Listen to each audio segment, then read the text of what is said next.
बिस्मिल्लाहिर्रहमानिर्रहीम। अस्सलामुअलैकुम फ्रेंड्स, उम्मीद है आप सब बिल्कुल खैरियत से होंगे। आज मैं आप लोगों के साथ फ्रेंच फ्राइज़ बनाने की रेसिपी शेयर करने वाली हूँ, जो कि ऊपर से बहुत ही क्रिस्पी और अंदर से सॉफ्ट होंगे। तो चलें इस रेसिपी को स्टार्ट करते हैं। सबसे पहले मैंने 3 बड़े साइज़ के आलू ले लिए हैं। फ्रेंच फ्राइज़ बनाने के लिए आप लोग कोशिश करें कि बड़े साइज़ के आलू लें।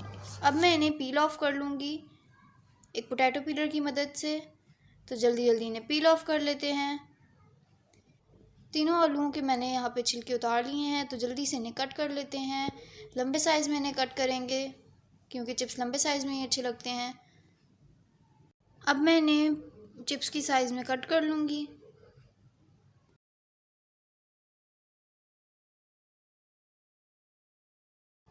तो चिप्स हमारे कट हो चुके हैं। इन्हें मैंने थोड़ा सा मोटा रखा है ताकि जब हम इन्हें बॉईल करें तो ये टूट ना जाएं।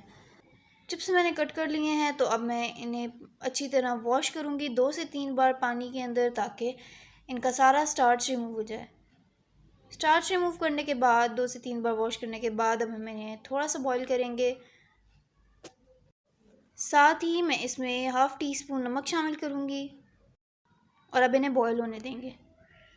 चिप्स को हमें सिर्फ 2 से 3 मिनट के लिए बॉईल करना है, इन्हें ज़्यादा बॉईल नहीं करना। 2 से 3 मिनट हो चुके हैं, तो बस मैंने इन्हें निकाल लिया है और अब इन पे थोड़ा सा कॉर्नफ्लोर स्प्रिंकल करूँगी और इन्हें मिक्स कर लूँगी।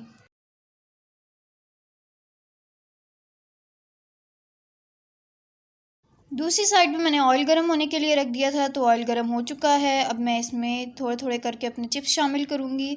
ज़्यादा चिप्स एक साथ शामिल नहीं करेंगे। यहाँ पे एक टिप मैं आपको देती चलूँ कि चिप्स डालने के फ़ौरन बाद हम इन्हें नहीं हिलाएंगे, थोड़ा सा इन्हें फ्राई होने देंगे, फिर हम इन्हें पलटेंगे जब ये एक साइड से हल्का सा फ्राई हो जाएंगे, वरना चिप्स टूटने लग जाते हैं।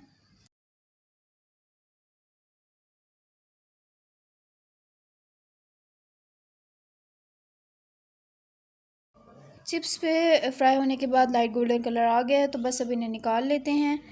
ये बिल्कुल अच्छी तरह फ्राई हो चुके हैं, तो इसी तरह मैं सारे चिप्स को फ्राई कर लूँगी।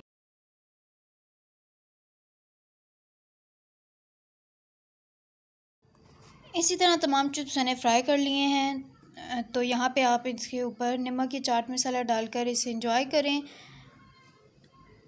ये चिप्स बहुत ही मज़े के बनते हैं। अगर आपको हमारी ये रेसिपी अच्छी लगी हो तो इस रेसिपी को ज़रूर लाइक करें, हमारे यूट्यूब चैनल को सब्सक्राइब करें और बेल नोटिफिकेशन बटन को ज़रूर दबाएं, ताकि आपके पास हमारे आने वाली हर लेटेस्ट वीडियो की अपडेट सबसे पहले पहुंच सके। दुआ में याद रखें। अल्लाह।